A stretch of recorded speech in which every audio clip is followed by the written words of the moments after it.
Welcome. My name is Dr. Anastasia Winlander, and I am the Director of the Graduate Program in the Religious Studies Department at Gonzaga University, and I want to tell you a little bit today about our Master of Arts in Theology and Leadership. I'm joined today with two admission counselors, Cindy Durgan and Megan Simmons, and they will be helping me out along with any questions that you have. The first thing I want to do is talk a little bit about why the MATL program is helpful for you, and it's a very skills-based program. So the first thing it does is expand your theological knowledge, and we have several areas of theology that we focus on. So we have a very strong core curriculum that includes scripture, moral theology, church history, and systematics, which isn't on the screen there. The other thing that we have is a focus on biblical interpretation and how do you apply that theological knowledge in contemporary settings and so whatever vocation that you are in.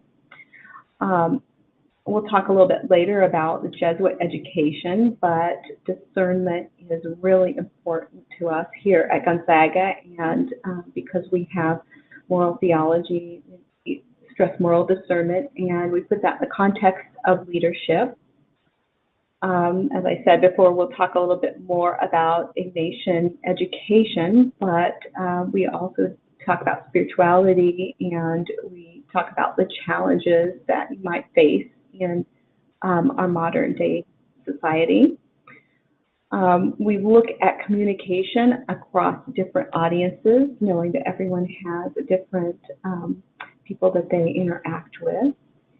And we also look at all of this within an ecumenical setting. So look at the diversity within organizations and churches. So overall, we really enhance interpersonal skills and try to help you understand group dynamics and do some team building.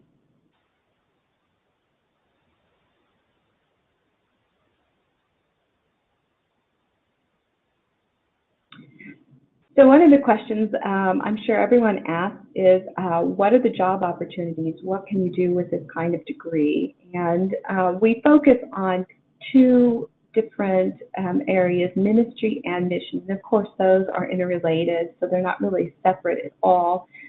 But ministry type of jobs are lay ministry in churches, chaplaincy, different kind of ministries like prison ministries. We have students in our current cohorts that really cross the denominational lines and doing just a variety of church ministries. And mission-related professions include things like charitable organizations and things like that, nonprofit organizations. And with this, it kind of helps you to see yourself as a leader in these kind of positions.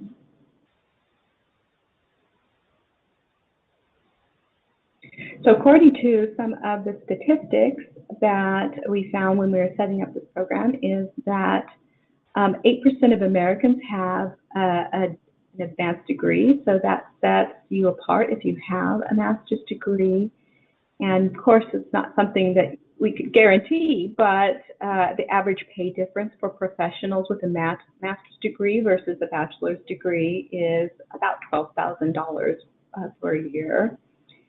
And then we see that there is an increase in jobs requiring a master's degree, and that trend seems to be continuing. So it's very helpful, even in mission and ministry-related jobs, to have a master's degree.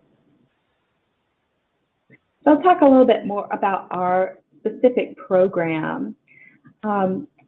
Our program has 39 credits, which equal 14 classes. That sounds like a lot, but it goes really fast.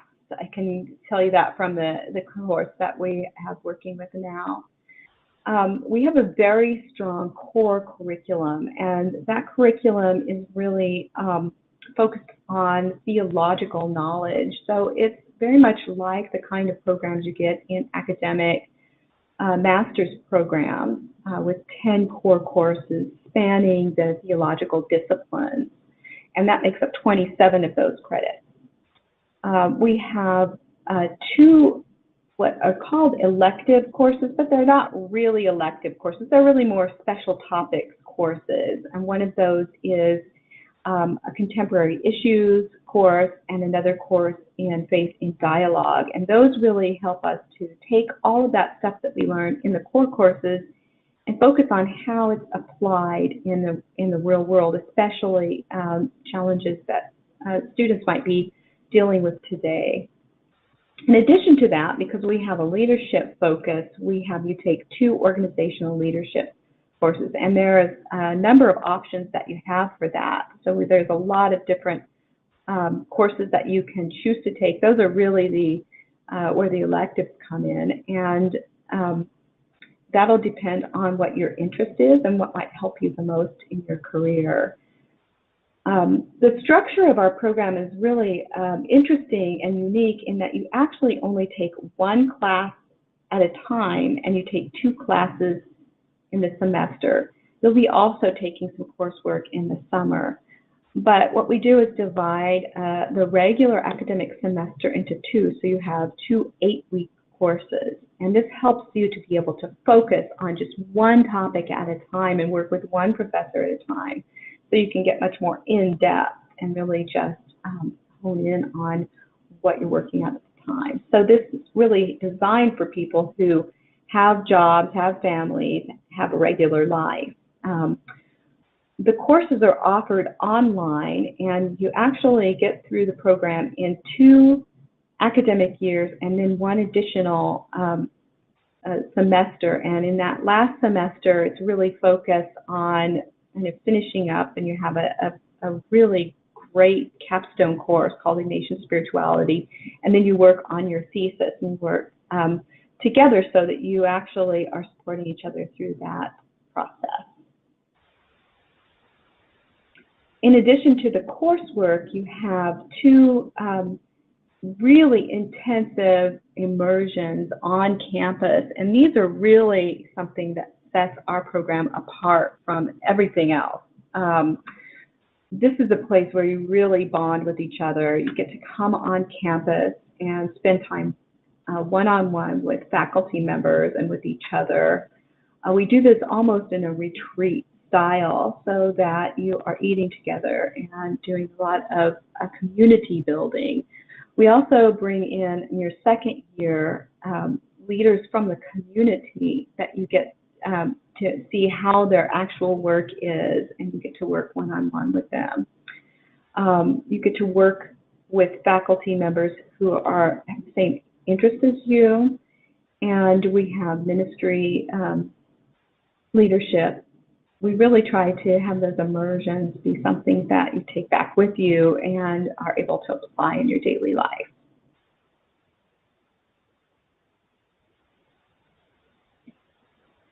The other thing that sets us really apart from other online programs is the Jesuit Education. And if you've been in Jesuit Education before, which some of our students have, and a lot of our students haven't, they'll kind of understand how this works. The first thing that we stress is called cura personalis. This really refers to the whole person.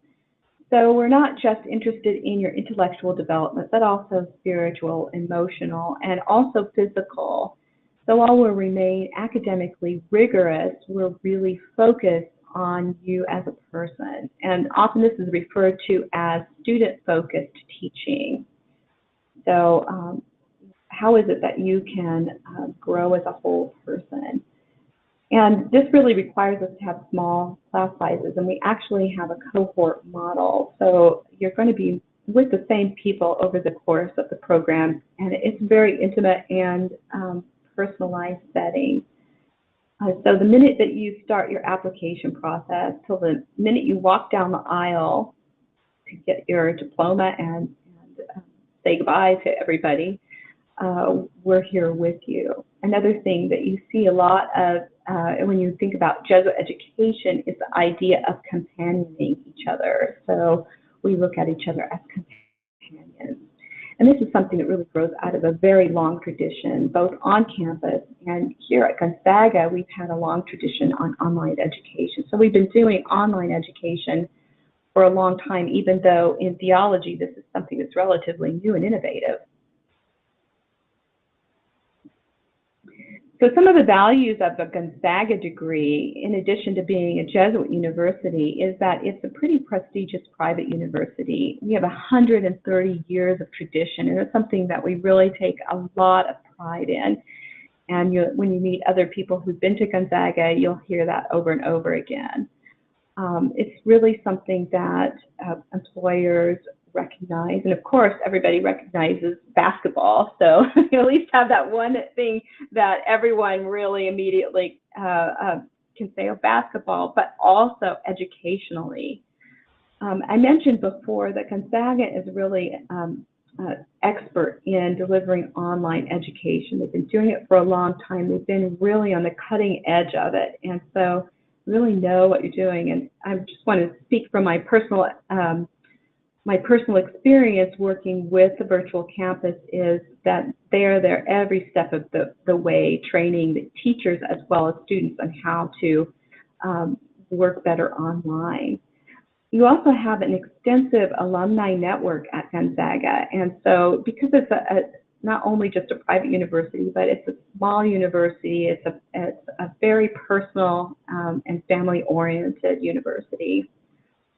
We work as closely as we can with you to make sure that the tuition is competitive with other universities, and we work with you as much as we can to get scholarships and make sure that you are able to afford and complete the program.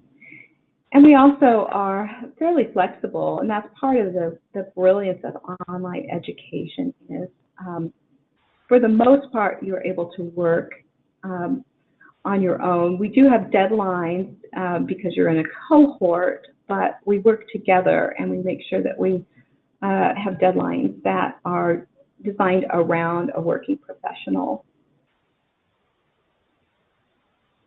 There's another thing that Gonzaga takes a lot of pride in. Every year, we always get our U.S. News and World Report, and that's something we always cheer about. And in the 2018 U.S. News and World Report, we're the 4th best regional university in the West and number 7 best value among West regional universities. And that's really not something to sneeze at. That's really important.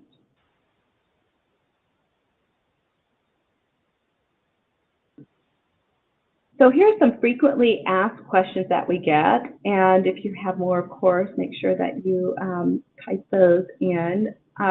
Who pursues a theology and leadership degree?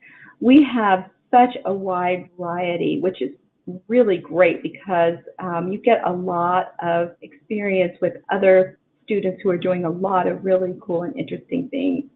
We have people who are campus ministers, religious educators, people who work in just a variety of nonprofit organizations, and people who work in churches in various leadership and lay ministry and chaplaincy. So it's a very, very broad kind of program that tries to meet the needs of people from diverse backgrounds. You do need an undergraduate degree, but you don't specifically need to have a religious studies or theological undergraduate degree. It's great if you do, especially if it's something that is related to religious studies or theology. But we look at your whole background and your whole education. So sometimes people find themselves in a place in their life where they're thinking that maybe I should have gone into religious studies or maybe I should have gone into theology. But we look at your undergraduate degree in along with your experience, whether it's in ministry or mission-related work, also your interest in how you process all of that experience in relation to where you're at. So you don't have to have a religious studies or theology undergraduate degree, even though it's helpful. We have people who have undergraduate degrees in pretty much everything you can think of. don't need to be Catholic to attend the program. So this is a program that is very ecumenical. The kind of coursework that we do does tend to be Catholic in nature, just simply because we're a Catholic university.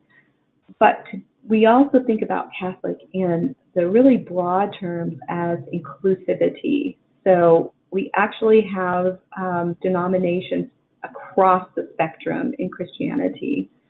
So it's very ecumenical. I've kind of mentioned this before, some of the backgrounds. Currently, we have a lot of students who are doing campus ministry, religious education. We have some students who are pursuing chaplaincy. We do have people who are working in nonprofit programs. What it takes to be an online student, I think you have to be a person who is creative and a little bit daring, somebody who's ready to take the next level of their spiritual life intellectually, someone who's curious, and someone who is really hungry to learn more about life, along with other students. You're taught by people who have doctoral degrees in theology, religious studies, people who are highly credentialed in leadership studies. And so the people who are teaching your classes are all experts in the field. And in the religious studies department, not only do all of our faculty have prestigious graduate degrees, but all of us are highly engaged in our own ministry. So we do things out in the community. We are involved in all kinds of things outside of the university. So we bring our knowledge and our expertise out in the community, and then we bring it back again to our students. And I think all of those things show that Gonzaga stands out, and it's a very unique program.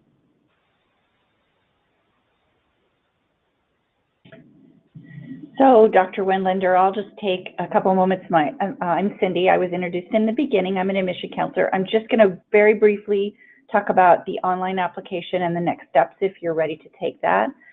You would go to that address at the bottom, online.gonzaga.edu. You create a username and a password that gives you the ability to log in and out of that application that you begin at your convenience. The items that you'll need to complete that application are the online application itself, a resume, official transcripts from all schools you've attended, including transfer schools, 2 letters of recommendation. Those are uploaded, the names and contact information into your application, and they would be receive an email for what they need to do. You would provide a statement of purpose where you describe why you want to do this program and what you're hoping to do with it when you're done. And you would provide us with a writing sample, ideally an academic piece of writing with citations, so that the faculty have the ability to make sure that a graduate program is in your best interest at this particular time. So we're looking for any questions you might have. You're welcome to put them into that chat box. They would be maybe questions about the application process or the program. They may be for Dr. Wendlander of an academic nature, and she would be happy to answer those questions. Megan's been kind of monitoring the question board, and so she may have just some initial thoughts on some questions that have come in. So Megan, do you have anything to throw in there? Yeah, so one of the main questions we get, Dr. Wendlander, is what sets this degree apart from an MDiv? That's a really excellent question. The first thing that comes to mind is, and this is a really practical answer, time. Master of Divinity usually takes 3 or 4 years at the very least. And so that's one of the really important differences. Master of Divinity also is geared towards training people for ordination. And one of the things that we see, especially moving forward, and this is not only in the Roman Catholic tradition, but in many other Christian denominations, is that lay ministry is really becoming more important in a lot of different communities. And this is just the different, the nature of the church as it's changing. And so lay ministry becomes increasingly important, and having people who have really good, sound theological knowledge, as well as the skills to communicate with people, organize, and keep things moving is really important. So we actually even have people who are current pastors who already have a Master of Divinity in our program who want to get a more academic theological grounding. So they're revisiting a lot of the theology they had during their seminary training, but also really thinking about all of the issues that they're dealing with in their communities and how they can be better leaders. So not only is it a program that is helpful for people who are already ordained, but these are people who can give really good feedback, and they're really good resources for their classmates as well. And so that's one of the main differences. I hope that's helpful. We find frequently questions to Dr. Wendlander about, I've been out of school a long time, I'm newly out of school, how will I fit in with the people that I might be in a cohort with? Maybe you can address some of the differences you see in the people that have been in our cohort. Yeah, I love that question because it actually brings me back to my own graduate education, because I took some time off between graduate programs, and of course it was a huge shock when I got back into the academic life, so I know exactly what that feeling is like. And one of the things that we do in the program is we start off, and you start off with me, actually, the first 12 weeks. So we have a course that is an orientation course called Introduction to Christian Leadership. We start this in the summer because this kind of gives us a good space of time to get to know each other, to get to understand our backgrounds, and to move through some of those kind of reorienting things. So I take you through what is Jesuit education, and I take you through what does it mean to be a graduate student? What are some of the things that we can do? So we do look at really practical things like reading and writing and thinking creatively. So you do get a chance for those first 12 weeks to really reorient yourself. We really introduce you to some concepts that you'll be working with. And that at the end of that, you get to come and visit us in person during our first intensive on-site. And that is something that we find just is so fun and so energizing, and it's a really great time. And you've already gotten to know everyone online for so long. It's like you've known everybody forever. And so we really take into consideration that we're not dealing with people who are right out of college, but sometimes we do have students who are right out of college. And the diversity of the types of backgrounds really energizes us and gives us a good background. Thank you. We did have a question from one student about if we had a doctoral degree here, and so I did message him back, but maybe that's a question you can address, how this degree would prepare you for a doctorate. Yeah, we actually get that question quite a bit, and I always say one step at a time for most of the time to students. We do not yet have a doctoral degree. That's something hopefully in the future we would be able to think about. But right now we're really focusing on the master's degree. And one of the things that we take into consideration is that some of our students are really wanting to go take that step further. In fact, in my own journey, I started out wanting to be a campus minister. And once I took my first systematic theology class, I just never stopped. So sometimes our students come in with a desire for one thing and they leave ready to go out to a doctoral program. This is one of the reasons that our core curriculum is very theologically grounded. So we have a very strong systematic theology. You don't actually have to know what that word means or anything about it because I introduce you to those kind of concepts. And so the minute that we find out somebody is interested in pursuing a doctoral degree outside of the master's degree, we start working with you on how you can best prepare that kind of application and moving in that direction. But again, if that's not in your interest and you have some other ministerial thing, we also work with you in that capacity. We've had some students in the past ask us questions about how far in advance the immersion, the residency dates are known, just for their planning purposes, and so and where they stay when they come. So perhaps that's a question you could address, Dr. Wendland. Yeah, we've actually in the time that we started this program to this last year gotten a better sense of how people's lives work. So what we've been doing in the past is about a year in advance of letting students know. Typically, the first year immersion happens within a week or two of the end of the 12-week class. And we have you come to Gonzaga, and we do have facilities here on campus. It's actually just we've been saying it's a ministry institute, which is part of Gonzaga. It's just right off campus.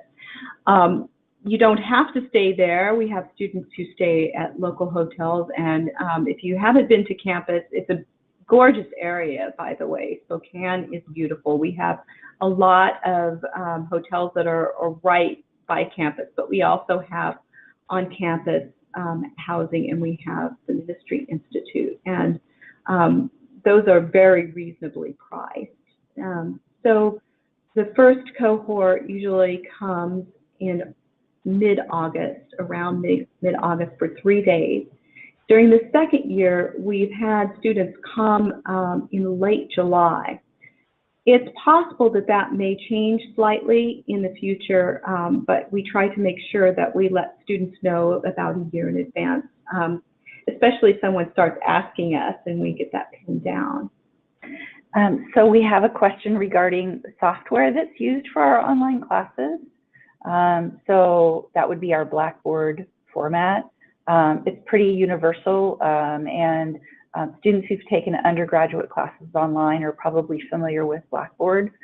I don't know if you have anything to add to that, Dr. Wendland. Yeah, I find Blackboard, at first, if you're not familiar at all with online learning and you usually just do a little bit like answering emails or doing anything at all, learning Blackboard is pretty easy. And you're talking to someone here who, when I came to Gonzaga, I'd never seen anything like Blackboard. I came from the University of Notre Dame, and I just got used to using email. So I myself have a very sharp learning curve, but I find Blackboard to be pretty user-friendly. And we have such a great team here that when something doesn't work right, which of course happens because that's technology, we laugh it off and say, aha, that didn't work.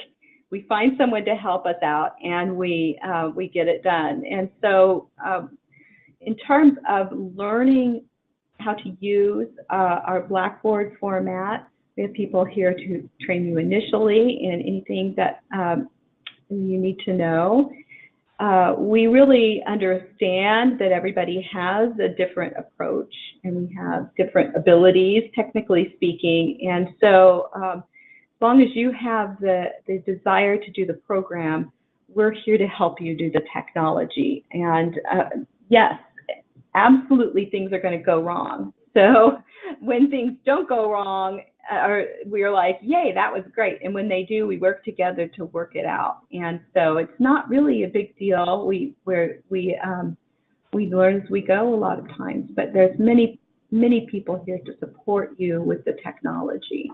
I hope that's helpful. Yeah. Excellent, thank you. We have a question about how many religions do you cover, or if it's just Christianity? We do focus on Christianity in this particular program due to the nature of its application. One of the things that we have is a class in faith and dialogue.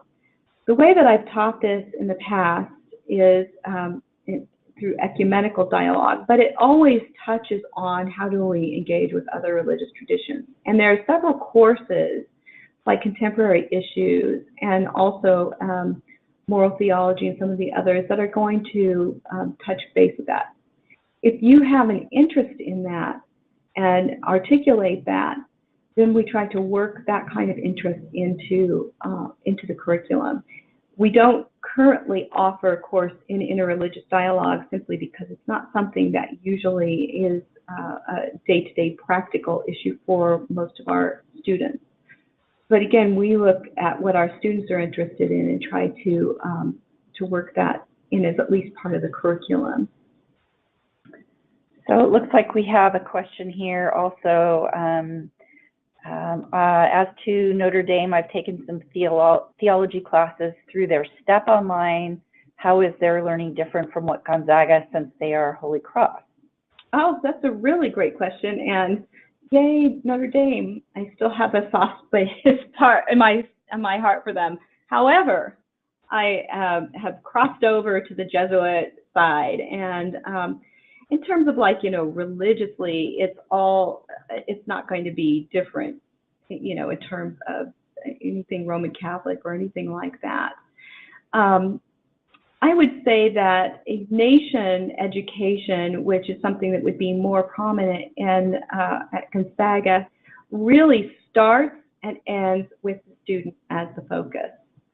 And so while the content is going to be, in my view, absolutely on par, since most of our faculty have gone to prestigious universities like Notre Dame and Catholic University and Boston College. So our faculty are so well trained across the board. But because when we came here with the commitment for being focused on the student, what the student needs and the student's well-being, our pedagogy or our way of teaching is going to be what does the student need and how is the best way to get that. So I would say, in terms of how Notre Dame does their teaching, since I taught at Notre Dame for 6 years before I came here, I would say I taught with a student focus, and many of my colleagues did there. But here I do it in a way that is very intentional and also supportive and consistent across the board. Excellent. The only other thing I might add to the discussion about the online delivery would be we do offer the student services team here. So from the beginning, you have your admission counselors like Megan and myself, and we have 2 other team members that assist you with your application. Once you become a student, in addition to your faculty advisor in the theology program, our student services team is here on the Gonzaga campus. So we try to meet you on the time schedule when you might have questions or needs that we can assist you with. So that student services team is just another part of the way that we try to keep our focus on students and what they might need, just like Dr. Wendlander is speaking about. If you do have other questions, do feel free to go ahead and mention them. You're always welcome to reach out to the admission counselors that maybe have been supporting you already as you consider this program. You will see that we've posted up there a fee waiver code, early MATL. It is case sensitive, so it is a capital E and all caps on the MATL. If you do complete your application and you want to, we want to say thank you for attending today our webinar. You put that in at the bottom and that will waive that $50 application fee for you. So we're happy to continue to answer questions. You're welcome to reach out to us or to Dr. Wendlander or Dr. Mudd after the webinar. So if you have anything else that you want to go ahead and type in there as a question, we're happy to help. Otherwise, anything you'd like to add, Dr. Wendlander? Yeah, I just want to thank everyone who tuned in for our webinar, and I really appreciate your attention and your interest, and I'm really excited to hear from you again. I'm always open to students reaching out to me or potential applicants reaching out to me and asking more questions. So if something occurs to you in the middle of the night, just go ahead and I think you find my email somewhere on this site, or you can look at Gonzaga's website. I'm pretty easy to get a hold of. I was talking to one of our students who is just starting his thesis, and he's so psyched. He's psyched to finish the program, of course, because it's a long journey. But he said, I've had such a great experience, and I can't wait to tell people about it. So wonderful. We always think our students, our past students, are our best referral source, so that's really wonderful to hear. Thank you for joining us today, and again, let us know if you do have questions, and we hope you have a wonderful rest of your day.